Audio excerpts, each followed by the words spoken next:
شکریہ آپ کا. میرا ایم کیو ایم میں سفر بہت کم رہا ہے. میں 2002 سے 2006 تک رہا اور اس کے بعد میں نے استعفیٰ دے دیا تھا اور اس دوران میں وزیر رہا اور ایم این اے رہا. اس کے بعد پھر میرا ایم کیو ایم سے کوئی تعلق نہیں رہا اور یہ وہ دور تھا جب ایم کیو ایم صوبائی حکومت میں بھی تھی, وفاقی حکومت میں بھی تھی اور ان کا میئر بھی تھا مصطفیٰ کمال صاحب, اس وقت ناظم تھے کراچی کے.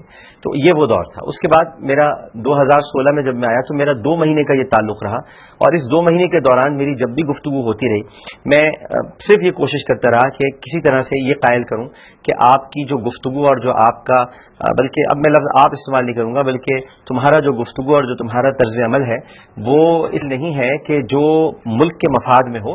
تو اب آپ یعنی تمہیں جو ہے وہ اب گفتگو اپنی ختم رکھنی چاہیے اور اب یہ ان محب وطن اور ان قوتوں کے حوالے کرنا چاہیے کہ جو پاکستان کی سالمیت اور بقا کی بات کرے. لیکن جب یہ مرد آباد کے نعرے لگ گئے اور جب یہ اسرائیل سے مدد مانگ لی گئی اور جب یہ ہندوؤں سے معافی مانگ لی گئی تو اب کچھ بچتا نہیں ہے. اور پاکستان کا پرچم جب جلا دیا گیا خاتم بدہن تو اب کچھ نہیں بچتا.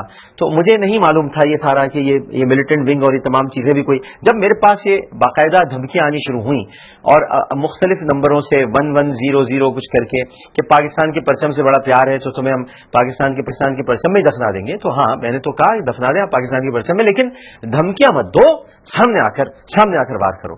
تو اسی لیے میں یہ بار بار یہ جو پاکستان کی جو متحدہ قوم بنی ہوئی ہے اس کو میں یہ بار بار کہہ رہا ہوں فاروق ستار صاحب سے کہ دیکھیے جی, آپ اپنی رابطہ کمیٹی کا اعلان بلائیے, دستور میں ترمیم کریں اور الطاف حسین کو پارٹی سے نکال دیں.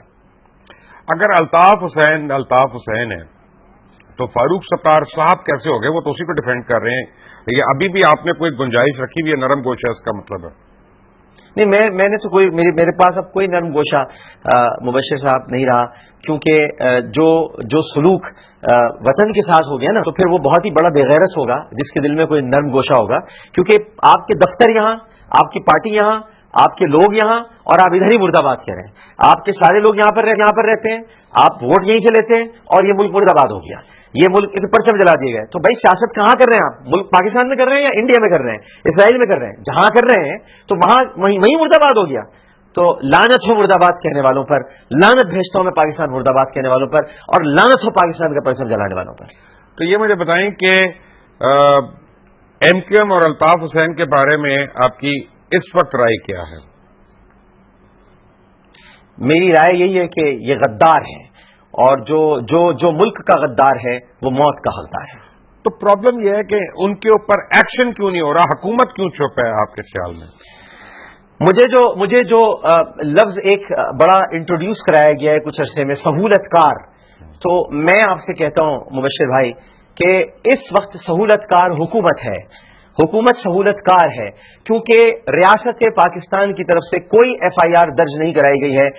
یہ غداری کا یہ مقدمہ بنتا ہے, کوئی ایف آئی آر درج نہیں کرائی گئی ہے ریاست پاکستان کی طرف سے. لوگ اپنے طور پہ کرا رہے ہیں, چھوڑ دیجئے.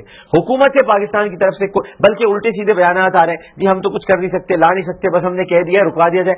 ایک ایف آئی آر نہیں درج کرائی گئی ہے پاکستان کا پرچم جلنے کے باوجود, پاکستان کو مرد آباد کہنے کے باوجود. اسرائیل سے مدد جس پاسپورٹ پر آپ کے پاکستان کے لکھا ہوتا ہے کہ ہر ملک میں آپ جا سکتے ہیں سوائے اسرائیل کے, اس ملک سے مدد مانگی جا رہی ہے اور کوئی ایف آئی آر ریاست نے درج نہیں کرائی ہے. تو سہولت کار نواز شریف صاحب ہیں.